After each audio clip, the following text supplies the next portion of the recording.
Assalamualaikum warahmatullahi wabarakatuh.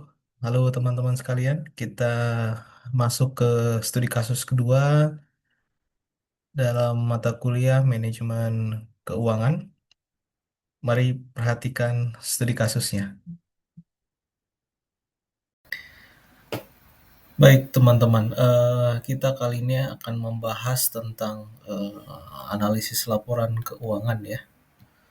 Analisis laporan keuangan yang dimaksud di sini adalah eh, laporan keuangan yang dibuat oleh perusahaan yang mungkin case study ini lebih dekat jika perusahaan itu adalah perusahaan publik atau perusahaan yang memang terikat dalam undang-undang. Misalkan ya perseroan terbatas ya, emiten. Nah, pertanyaan dari case study-nya teman-teman bisa perhatikan. Ada beberapa pertanyaan. Nah, kita video ini mungkin agak lama ya, tapi lamanya itu karena kita banyak membahas tentang ya konsep ya, lebih ke arah konsep. Baik, konsep pertama di dalam laporan keuangan adalah landasan dan asumsi dasar. Teman-teman, ini adalah eh, penjelasan konsep yang paling fundamental dalam laporan keuangan. Yang pertama, laporan keuangan itu pasti terkait dengan entitas ekonomi yang berhubungan dengan entitas pelaporan.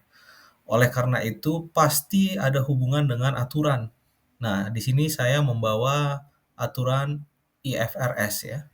Ini adalah salah satu aturan terkait dengan penyajian laporan keuangan secara internasional. Yang kedua, laporan keuangan itu pasti berhubungan dengan kelangsungan usaha saat ini atau going concern dari perusahaan tersebut. Yang ketiga, basis laporan keuangan adalah accrual basis. Ini bisa dilihat di IAS 1 paragraf 27, kemudian ada PSAK 1 ya. Nah, kemudian laporan keuangan juga berhubungan dengan periodisasi ya. Nah, minimal atau biasanya pada umumnya ya 1 tahun.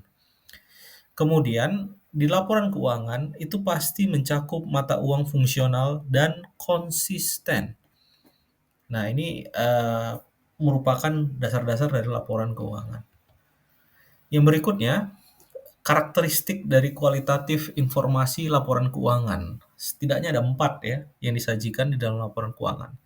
Yang pertama adalah relevansi dan materialitas dari laporan keuangan tersebut. Yang kemudian yang kedua adalah penyajian yang faithful ya, dipercaya, yang dapat dipercaya. Bahwa laporan keuangan disajikan dengan tingkat kejujuran dari perusahaan tersebut. Yang berikutnya adalah keterbandingan, variabilitas, ketepatan waktu, dan keterpahaman. Jadi dalam laporan keuangan itu harus ada perbandingan dari tahun sebelumnya. Kemudian ada variabilitasnya, kemudian ada tepat waktu dari pelaporannya, dan kita akan paham membaca laporan keuangan tersebut. Yang terakhir adalah terkait dengan pertimbangan biaya dan manfaat dari laporan keuangan tersebut. Nah, konsep berikutnya adalah unsur laporan keuangan. Di dalam laporan keuangan ada aset, ya ada sisi aset, kemudian ada liability plus ekuitas, kemudian ada bagian berikutnya ada penghasilan dan beban.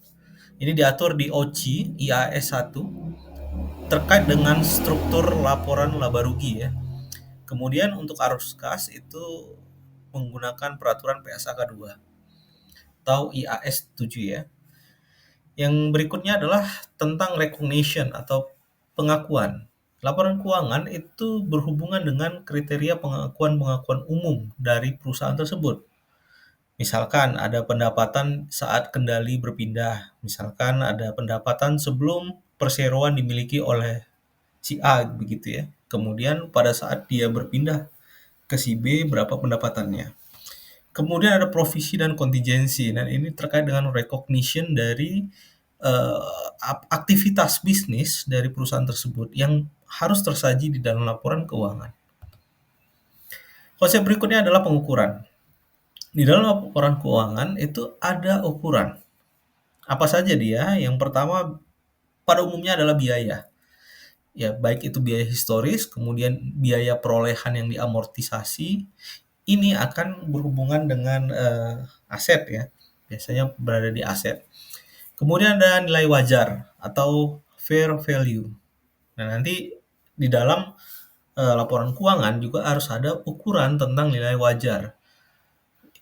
Teman-teman nanti akan bisa paham bahwa mungkin ada beberapa aset yang sudah habis masa pakainya begitu, tapi masih ada nilainya.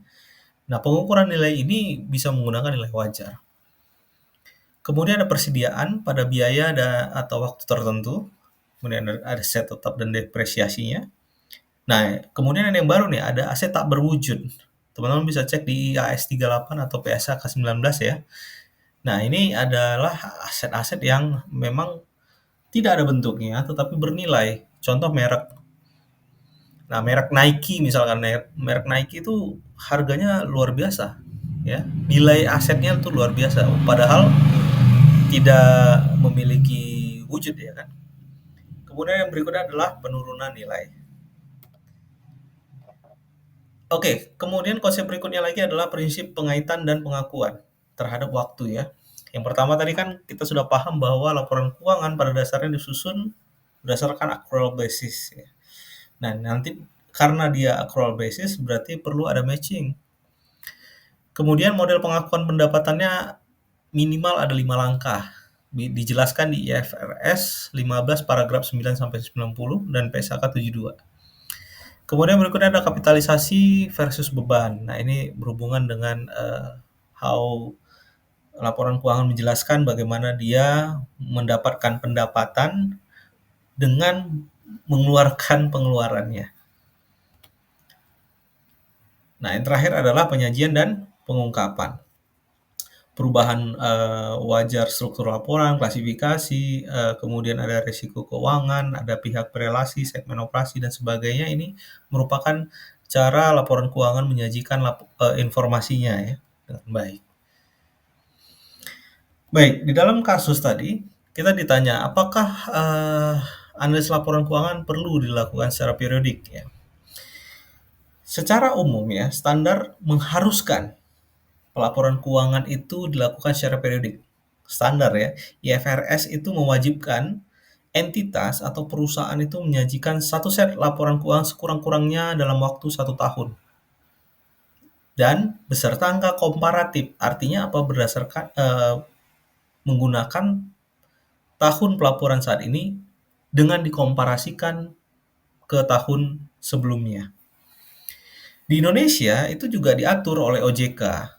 Ya, khususnya tadi saya sebutkan perusahaan yang sifatnya terbuka atau yang punya saham bisa dibeli oleh orang lain yang disebut dengan emiten, itu wajib memberikan laporan tahunan yang secara eksplisit itu berisikan analisis sederhana tentang laporan keuangan dan perubahan material selama 1 tahun buku tadi. Maka sehingga secara konseptual tujuan laporan keuangan adalah menyediakan informasi yang berguna untuk pengambilan keputusan ekonomi, analisis periodik, dan memastikan bahwa informasi itu relevan ditindaklanjuti oleh investor, kreditur, ataupun manajemen.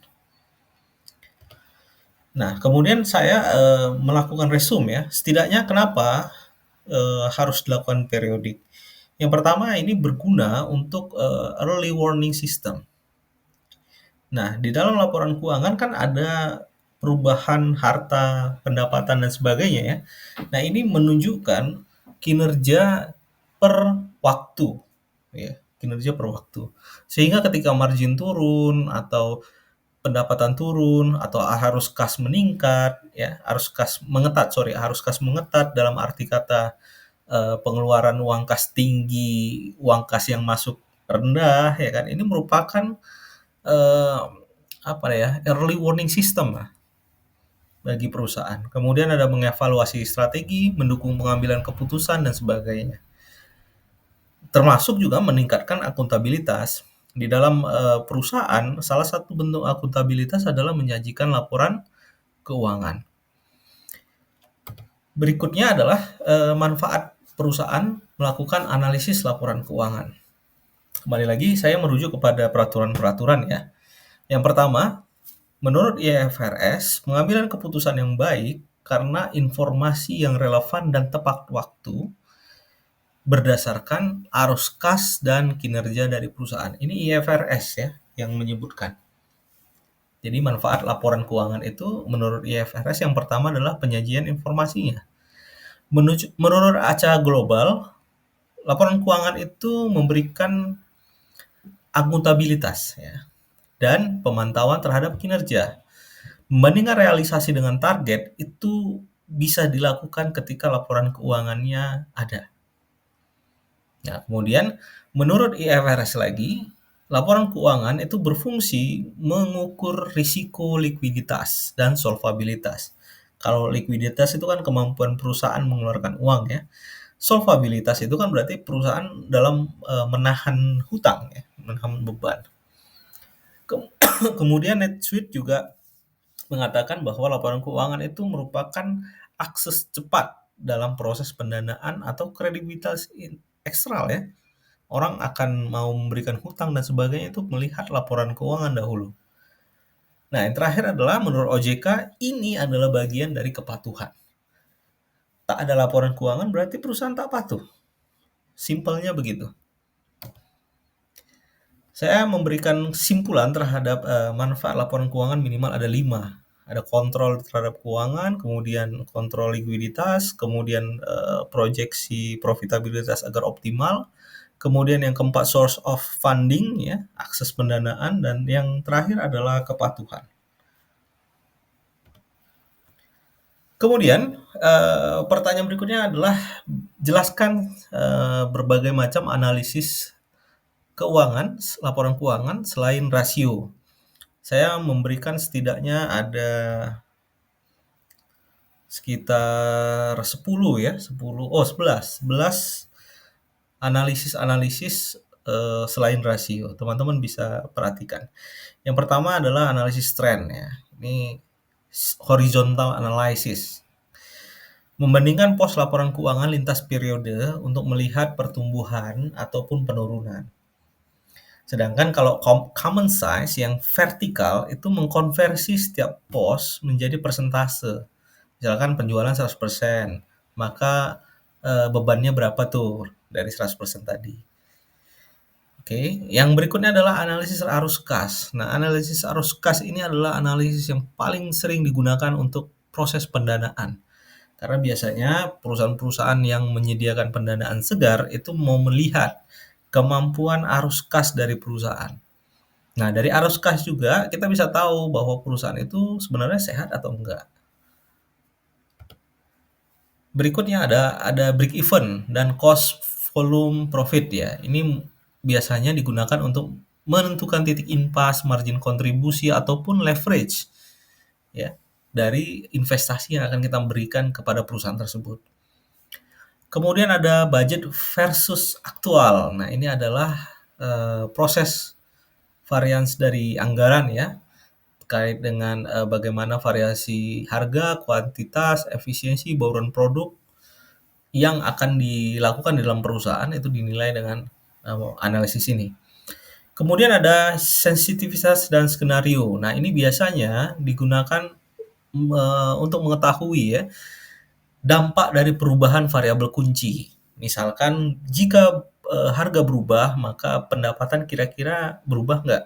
Nah, berubahnya berapa itu biasanya menggunakan analisis skenario dan sensitivitas. Kemudian ada analisis quality of earning. Jadi, walaupun kita punya laba, belum tentu laba kita itu bermutu ya bahasa gampangnya ya. Nah, dengan analisis ini kita akan mengetahui ketergantungan item-item non-kas atau item-item yang berulang, perubahan kebijakan akuntansi, kapitalisasi, dan sebagainya terhadap kualitas dari laba kita. Oke, saya punya 4 lagi yang lain ya. Tapi untuk yang 4 lagi ini teman-teman silakan baca kemudian cari literaturnya. Oke, terima kasih atas perhatiannya. Semoga teman-teman, paham ya dengan pemberitahuan atau pembelajaran kali ini. Terima kasih atas perhatiannya. Billahi taufik wal hidayah. Wassalamualaikum warahmatullahi wabarakatuh.